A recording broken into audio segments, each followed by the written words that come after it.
pH relativement basique, mais ces variations sont quand même très importantes, puisque ça perturbe complètement la faculté qu'ont certains planctons à fabriquer leur coque calcaire. Or, le plancton, c'est la base des chaînes alimentaires en milieu océanique. Donc, si les planctons disparaissent, c'est un effondrement complet des écosystèmes océaniques qui risquent de se produire. Donc ça, c'est un paramètre important qui est lié à ça. Donc vous voyez que le fait de franchir une limite peut abaisser la limite d'un autre système. Hein, tout est lié. C'est ça qu'il faut comprendre. Donc, conclusion, on a déjà franchi un certain nombre de limites. Nous sommes entrés dans une nouvelle époque géologique qu'on appelle l'Anthropocène.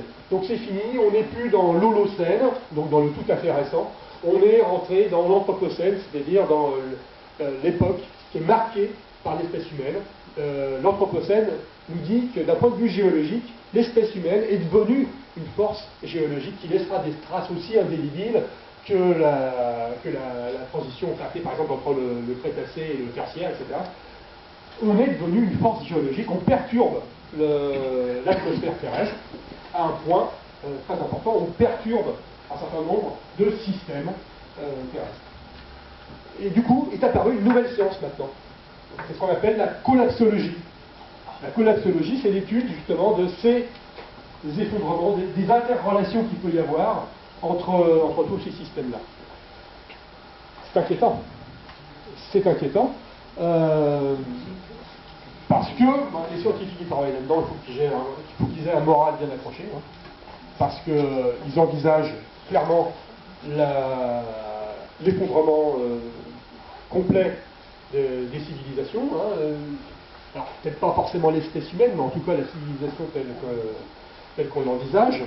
Ça, c'est clairement remis en cause. On en est là. Hein. Bien. Alors, d'autres limites, hein, il n'y a pas que celles qu'on a vues. Il y a aussi un problème qui est lié, c'est un peu tabou, mais quand même en parler, qui est lié à la démographie.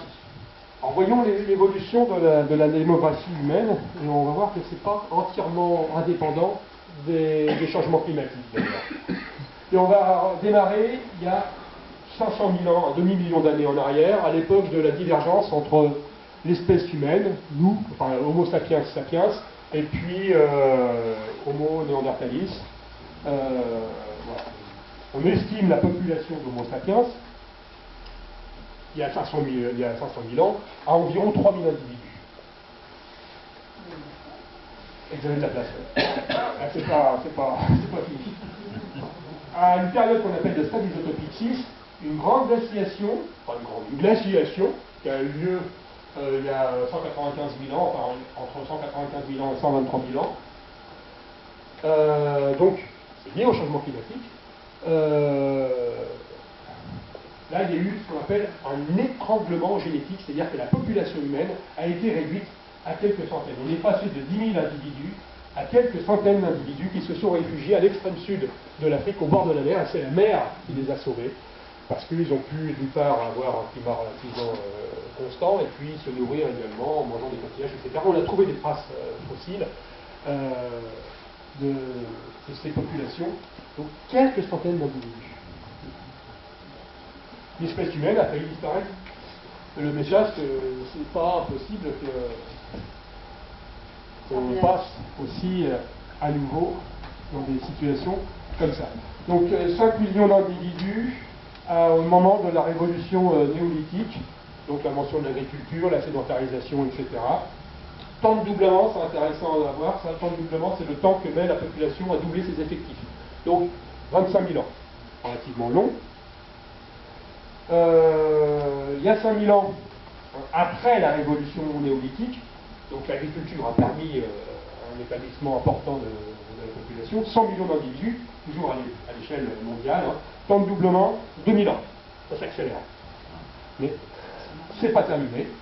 Premier milliard d'individus en 1830, temps de doublement, 190 ans. Entre deux, il y a une échancrure ici qui correspond à la grande peste de 1350. Donc assez sévère. Le deuxième milliard, 1930, vous voyez, en 100 ans, on a doublé la population. Temps de doublement, et d'ailleurs c'est un peu étonnant, parce que c'est 120 ans là. 4 milliards en 1975, temps de doublement 45 ans. On peut difficilement faire plus court. Et d'ailleurs, on l'a fait quand même. 1999, 6 milliards d'individus, temps de doublement 40 ans. On a atteint le maximum. 7 milliards d'individus, octobre 2011, temps de doublement, il commence à ralentir, 55 milliards. Au niveau mondial, on a commencé à entamer la transition démographique. Mais ça va quand même nous mener à 9 milliards d'individus en 2050.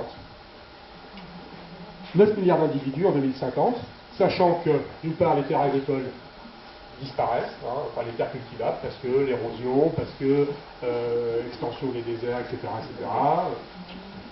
Bien. Donc, c'est une limite à prendre en compte. Alors, à ce stade-là, on sait qu'il va falloir changer beaucoup de choses. Alors, on a dit tout à l'heure que, en tout cas en ce qui concerne les émissaires, on estime que les innovations technologiques qui vont nous permettre de faire des progrès, c'est sûr, en termes d'efficacité énergétique, etc., c'est indispensable, mais ça ne sera pas suffisant. Il va nous falloir aller bien plus loin dans les changements. Donc voilà, changement profond dans nos modes de production et de consommation, pas uniquement que pour le changement climatique, pour bien d'autres raisons, pour l'épuisement de d'autres ressources naturelles, les minéraux, même le sable. Même le sable, vous commencez à voir des pénuries de sable, ça paraît insensé. Alors, cette phrase-là, peut-être qu'elle a heurté quelques-uns, mais bon, c'est quand même objectif, je dirais, le capitalisme, par sa prétention à accroître la production économique et les richesses, ne peut pas, par nature, intégrer les limites planétaires qu'on vient de voir. La croissance indéfinie, c'est pas possible. Ne serait-ce que 2,8% de croissance par an, ça nous paraît pas beaucoup, mais 2,8% de croissance par an, en 25 ans, on a doublé. En 50 ans, on a multiplié par 4. En 100 ans, on a multiplié par 16.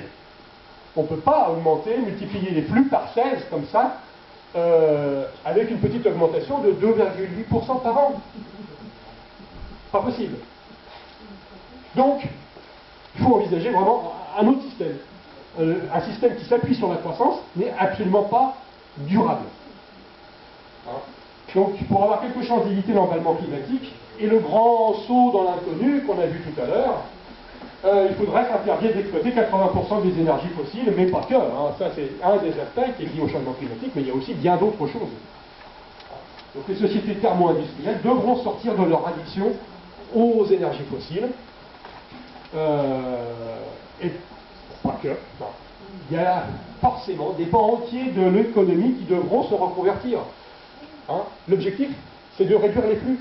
Pas uniquement la production de CO2, mais de réduire l'ensemble des flux de matière. Donc trouver une économie qui tend vers une économie circulaire, dont on a déjà entendu parler, mais une économie totalement circulaire, c'est impossible parce qu'il y a toujours des phénomènes dissipatifs. Donc, fatalement, on aura quand même besoin d'extraire un certain nombre de matières premières, mais il faut le réduire au maximum. Et réduire ça au maximum, ça veut dire produire moins, consommer autrement. Ça veut dire plus de partage. Et c'est là qu'on commence à rentrer dans les innovations sociales. C'est transformer la possession de quelque chose, ne pas avoir l'idée de posséder, mais l'idée d'utiliser. Alors c'est ce qu'on voit apparaître, c'est l'autopartage par exemple. On n'a plus forcément sa voiture, mais on va louer ou partager, etc. Ça peut se faire à l'échelle d'une ville, à l'échelle d'un quartier, etc. C'est vrai pour n'importe quoi, puis c'est vrai pour les machines à laver par exemple, dans le bâtiment collectif. Actuellement, chacun, dans son appartement, a sa machine à laver, avec en plus le séchage, qui est une aberration. Alors qu'on pourrait très bien envisager des laveries collectives en sous-sol, comme ça se fait en Suisse, comme ça se fait aux États-Unis, etc., avec un matériel plus costaud, plus durable, qui réduit donc les flux. Donc faire des biens durables, lutter contre l'obsolescence programmée, hein, ça c'est un des dépliants des amis de la Terre, c'est l'une des actions importantes des amis de la Terre, ça fait partie des solutions. Et en plus de ça, ça crée du lien. Quand on se retrouve tous en bas dans la laverie collective, ben, ça permet d'échanger, ça permet de faire tout un tas de choses. Donc voilà. Autre exemple, les repair cafés, on dit, hein. C'est-à-dire des lieux où chacun va échanger ses compétences pour réparer, je sais pas, une perceuse, pour aider quelqu'un en informatique, etc. C'est des échanges de compétences, qui se font de manière non marchande. L'autre exemple, c'est la mise en place de monnaie locale, hein, c'est les selles, etc. Tout ça, ça participe à une modification sensible de la société. Donc en fait, un autre monde est possible, je dirais, il existe déjà, hein, il est dans ce monde actuel, dans l'ancien monde, et il le grignote de l'intérieur. Et c'est ça le message que je voulais vous faire passer, hein, c'est de ça qu'on va débattre maintenant, si vous voulez. Ou alors on continue sur les énergies, parce que c'est vrai que je viens de me rendre compte que j'ai oublié un certain nombre de choses sur les énergies, que je vais vous passer rapidement. Ouais, bon. Là c'est les émissions de CO2 en France, hein, on se relocalise, parce que tout à l'heure on a raisonné uniquement qu'à l'échelle globale. On va se focaliser un petit peu sur la France. Donc les émissions, elles sont réparties de la manière suivante. Ce qui est important de voir, c'est ça, c'est les 28%, donc plus d'un quart, hein, des émissions qui sont liées au transport. Alors à l'échelle mondiale, c'est un petit peu moins, c'est 17%, mais ça reste quand même important. Donc là, il y a un levier. Hein. Autre levier, ben, c'est le résidentiel. Donc là aussi, hein, amélioration de l'isolation, mais ça, je ne vous apprends rien, ça, on nous le dit. Mais pour le transport, je vais revenir à un exemple concret. Le matin, moi, je vais bosser à vélo, et puis le mercredi, je roule beaucoup mieux, je suis moins embêté par les voitures. Pourquoi? Parce que le mercredi matin, les gens ne conduisent pas leurs enfants à l'école en voiture. Alors, la dépose des gamins en voiture devant l'école, mais ça je trouve que c'est une aberration complète. C'est néfaste à tout point de vue. D'une part parce que généralement on fait des petits trajets, hein, l'école n'est jamais très loin de là où on habite. Et puis c'est faire rentrer dans la tête des gamins que ben, la voiture c'est naturel, c'est incontournable, c'est légitime d'utiliser sa voiture pour faire 500 mètres. Les statistiques de l'ADEME montrent que 27% des déplacements, il me semble me souvenir d'un chiffre comme ça, en milieu urbain, en voiture, font moins de 500 mètres. Et la moitié des déplacements font moins de 3 km. Hein? Des distances qu'on peut quand même parcourir autrement qu'en prenant sa voiture. Donc là, il y a des efforts à faire. Hein. Alors, pour continuer sur le thème de l'énergie, ça c'est un paramètre important. Le retour sur investissement énergétique. Le retour sur investissement énergétique, c'est quoi? Pour récupérer de l'énergie, il faut dépenser de l'énergie. Ça reste rentable tant qu'on récupère plus d'énergie qu'on en a investi. Alors voyons ces chiffres-là pour différents secteurs. Ça, c'est pour le pétrole d'Arabie Saoudite, c'est-à-dire au tout début du pétrole, ce retour sur investissement énergétique était de 100. Alors, il suffisait de forer et ça jaillissait. Donc on dépensait peu d'énergie, on en récupérait beaucoup. Là, actuellement, on est à 40, et encore pour les meilleurs gisements. Pour l'offshore, eh ben, c'est déjà moins rentable. Hein. 12,5. Hein, on dépense un baril, on récupère 12,5. Pour l'offshore profond, celui qui est risqué, par exemple la plateforme qui avait sauté, c'était dans le golfe du Mexique, hein, c'était de l'offshore profond, on récupère que ça. Sable bitumineux, l'Alberta, aberration complète, 3. On en dépense 1, on n'en récupère que 3. Huile de schiste, même ordre de grandeur, 5. Donc, si on était raisonnable, si on se dit, bon, effectivement, on ne peut pas se passer du jour au lendemain de combustibles fossiles, le plus intelligent, ça serait quand même d'aller récupérer celui qui est le plus rentable. Alors bien sûr, derrière ça, il y a des problèmes géopolitiques. Et pour des raisons géopolitiques, on risque de compromettre le climat. Alors, le gaz naturel, 10. Le charbon, alors c'est le plus rentable, lui, c'est quand même extraordinaire, c'est le plus polluant, mais c'est malheureusement le plus rentable, c'est lui qui rapporte le plus à moins d'investissement. Bon, ça c'est pour les fossiles. On n'a pas fini avec le fossile, parce que le nucléaire c'est aussi du fossile. Je dirais même que c'est du fossile encore plus fossile que les hydrocarbures fossiles, parce que les radioéléments ont été formés dans une génération précédente d'étoiles. Donc c'est bien plus vieux, c'est au-delà de 5 milliards d'années, alors que ces combustibles fossiles-là, le pétrole, c'est quelques centaines de milliers d'années, le charbon, c'est 500 millions d'années. Bon, bref, c'est un fossile relativement récent par rapport au nucléaire, je dirais. Donc le nucléaire, oui, son retour sur investissement énergétique, il est de l'ordre de 5 à 15. Pas folichon, hein. Si on compare ça aux énergies renouvelables, voilà ce qu'on a. L'hydroélectricité, 100. Supérieur à 100. C'est le meilleur de tous. L'éolien, de 15 à 40. Le photovoltaïque, 7 à 30. Tout ça, ça reste meilleur que le nucléaire, que tout ça. Hein. Sauf le charbon et sauf le pétrole facilement extractible. Les agrocarburants, ça peut être inférieur à 1. Alors ça dépend où on cultive. Si on le fait au Brésil, où on fait 3 récoltes dans l'année de canne à sucre, c'est pas la même chose que si on le fait avec des betteraves chez nous en France. Donc c'est pour ça que ça varie beaucoup. Inférieur à 1, ça veut dire quoi? Inférieur à 1, ça veut dire qu'on dépense plus d'énergie qu'on en récupère. Et c'est malheureusement actuellement le cas dans l'Union européenne. Pourquoi ça fonctionne? Pourquoi on le fait? Parce que c'est subventionné. Pas parce que c'est intéressant d'un point de vue énergétique. C'est uniquement parce que c'est subventionné.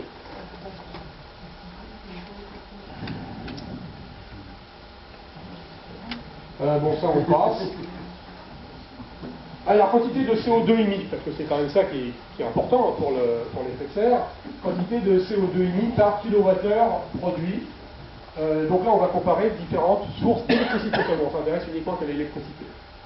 Donc l'hydroélectricité, on a vu que non seulement le retour sur investissement énergétique était très favorable, mais en plus, on émet relativement peu de CO2 par kilowattheure. Vous me direz, mais pourquoi on ne devrait pas du tout en émettre? Si, il y a quand même besoin, parce qu'un barrage, ça nécessite des masses importantes de ciment. On a vu que le ciment, ça libère beaucoup de CO2, d'une part d'une manière constitutive, parce que pour fabriquer du ciment, il faut fabriquer de la chaux, pour fabriquer de la chaux, on prend du calcaire, on la chauffe, et on libère du CO2. Et puis aussi, pour chauffer, il nous faut des combustibles fossiles. Donc, c'est deux. De toute façon, on dit généralement 1 tonne de ciment, 2 tonnes de CO2. Et puis aussi, le lac de retenue, au fond, il y a des fermentations et ça libère du méthane. Le méthane, c'est aussi un gaz à effet de serre. Donc là aussi, c'est la raison pour laquelle il y a des émissions de gaz à effet de serre. En fait, c'est marqué équivalent là. Hein, ça veut dire que c'est pas forcément du CO2, mais ça peut être un autre gaz à effet de serre. Alors on dit souvent aussi, tiens, ça me permet de clarifier un autre truc, on parle du méthane qui aurait le pouvoir réchauffant 25 fois supérieur à celui du CO2. Ouais, ça c'est ce qui est pris en compte dans les rapports du GIEC, mais c'est une évaluation à l'horizon 100 ans, c'est au bout de 100 ans. En réalité, si on s'intéresse à 50 ans, c'est pas 25 fois plus, c'est de l'ordre de 50 fois plus. Hein, et si on prend un instantané, c'est bien plus fort. Pourquoi? Parce que le méthane a une demi-vie dans l'atmosphère beaucoup plus courte, donc il disparaît rapidement. Et s'il disparaît rapidement, au bout de 100 ans, on a déjà beaucoup moins par rapport à ce qu'on avait émis. C'est pour ça que c'est 25 fois plus, mais au bout de 100 ans. Si on s'intéresse à un laps de temps plus court, c'est beaucoup plus que 25 fois plus. Enfin bref, on va pas rentrer trop dans les détails. Le nucléaire, il est là. Lui aussi, il émet du CO2. Hein. Les barrages en émettent, le nucléaire aussi. D'ailleurs, de tout ce qui est là-dedans, de tout ce qui est producteur d'électricité, c'est le nucléaire qui en émet le plus. Hormis évidemment la combustion des combustibles fossiles. Hein. Là, j'ai éliminé des combustibles fossiles carbonés. J'ai conservé qu'un seul combustible fossile, c'est le nucléaire. Donc ça émet plus que le solaire photovoltaïque, que l'éolien, etc. Alors pourquoi ça émet? Parce que toute la chaîne de fabrication du combustible consomme de l'énergie. Il y a l'extraction du minerai, il y a le transport, il y a la purification. Il faut séparer les isotopes, hein, il faut récupérer, il faut enrichir en 235 alors que le majoritaire c'est le 238. Tout ça, ça a une dépense d'énergie importante. Et donc c'est lié aussi à une production de CO2. D'ailleurs, le monde s'y est pas trompé. Hein. Si on compare la puissance installée pour la décennie 2007-2014, 11 gigawatts ont été installés en nucléaire, 173 en photovoltaïque, 322 en éolien. Donc ce sont les énergies renouvelables qui vont le vent en poupe, et heureusement que là. C'est dans le monde, c'est en France? C'est dans le monde, ça. Dans le monde. Dans le monde. On n'a pas installé de réacteur nucléaire nouveau dans cette période-là. Alors donc, si un réacteur nucléaire a été mis en service chaque semaine pendant 15 ans, cela permettrait seulement d'éviter 9% d'émissions de CO2. Alors là, on commence à aborder ce qu'on appelle, nous, amis de la Terre, ce qu'on appelle les fausses solutions. Alors, elles sont nombreuses, les fausses solutions, et le nucléaire en fait partie. Bien. Alors, retour sur les négociations. Alors, un petit dessin que j'aime bien, qui date maintenant un petit peu, mais qui est toujours d'actualité. Hein. Trouvons un accord pour repousser la fin du monde de 18 mois. 18 mois! Et ça va nous coûter un fric fou. L'un des nœuds du problème, donc on a vu l'énergie, hein, mais un autre nœud du problème, c'est l'argent. On estime aux éliminataires que le problème de l'effet de serre, il faut le prendre à la racine. Pas au niveau des émissions. Hein. Essayer de contenir les émissions, c'est trop tard. Une fois qu'on a extrait les combustibles fossiles, un jour ou l'autre, ils vont être brûlés, ils vont se retrouver dans l'atmosphère. Donc, contenir les émissions, c'est pas vraiment. Là où il faut agir, c'est au niveau du financement de l'extraction, de la prospection. On devrait interdire la prospection. C'est une aberration de permettre à des sociétés pétrolières, du fossile, de continuer à prospecter. On en a déjà 5 fois trop, on l'a vu. Hein. Or, donc, un rapport qui est paru récemment, le 2 décembre, c'est tout récent, a montré que les grandes banques, ont financé à hauteur de 257 milliards de dollars le charbon entre 2009 et 2014. Ce genre de choses, il faut que ça cesse. Hein. Ça, c'est l'un des axes de campagne des Amis de la Terre, essayer d'agir à ce niveau-là. Alors, il y a des avancées, hein, il y a des progrès. Hein, par exemple, la France a déclaré qu'elle ne soutenait plus, via la COFAS, les investissements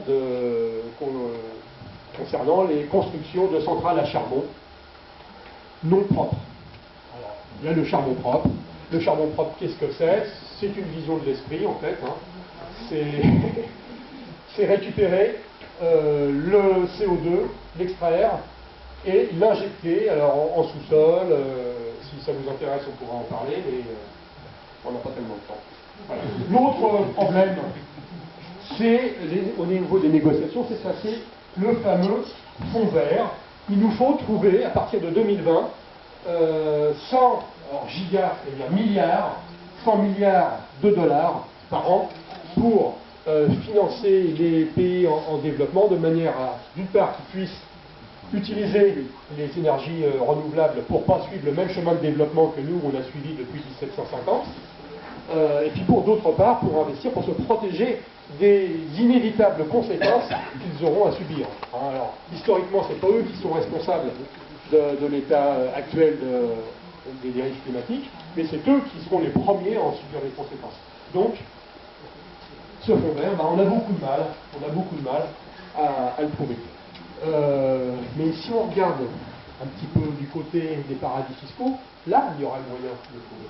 Donc c'est une autre campagne des Amis de la Terre, c'est de faire pression auprès des grandes banques. Ça c'est donc le 3 décembre, donc il y a quelques jours, une manifestation au pied du siège de la BNP pour leur demander de fermer leurs 5 succursales qu'ils ont dans les îles Caïmans. C'est un premier pas. Mais c'est intolérable que des organismes comme ça encouragent, facilitent l'évasion fiscale, alors qu'on a vraiment besoin d'argent pour justement ce fameux fonds vert, etc., etc. Bien. Autre problème, et puis après on terminera là-dessus, si vous avez d'autres choses, on pourra, si vous voulez, parler des voitures électriques, par exemple, ou de l'ensemencement des océans, il y a tout un tas de choses. Peut-être que ça apparaîtra au moment de la discussion et on y reviendra par la suite. Autre grosse carence des négociations climatiques, c'est l'absence d'autorité. Il y a vraiment deux poids, deux mesures entre le commerce, l'économie, qui chapeaute tout, et à l'aune de quoi on mesure tout, toute chose. Il n'y a pas d'équivalent pour l'environnement. J'ai mis ici deux balances. L'OMC, le PNUE, ce sont deux organismes onusiens. L'OMC, l'Organisation mondiale du commerce, le PNUE, le Programme des Nations Unies pour l'environnement. Le Programme des Nations Unies de l'environnement, c'est uniquement un programme. Ça fait des rapports, ça donne des orientations, des conseils, c'est tout, pas plus. L'OMC, elle dispose d'un organe de règlement des différends. C'est-à-dire que si un pays déroge aux règles édictées par l'OMC, eh bien ce pays-là peut être condamné avec des sanctions financières, etc., des mesures de rétorsion. Il n'y a rien d'équivalent en ce qui concerne l'environnement. Il manque véritablement une autorité internationale qui puisse faire respecter des accords au niveau environnemental. Donc ben voilà, le débat est ouvert. Je vous remercie de votre attention.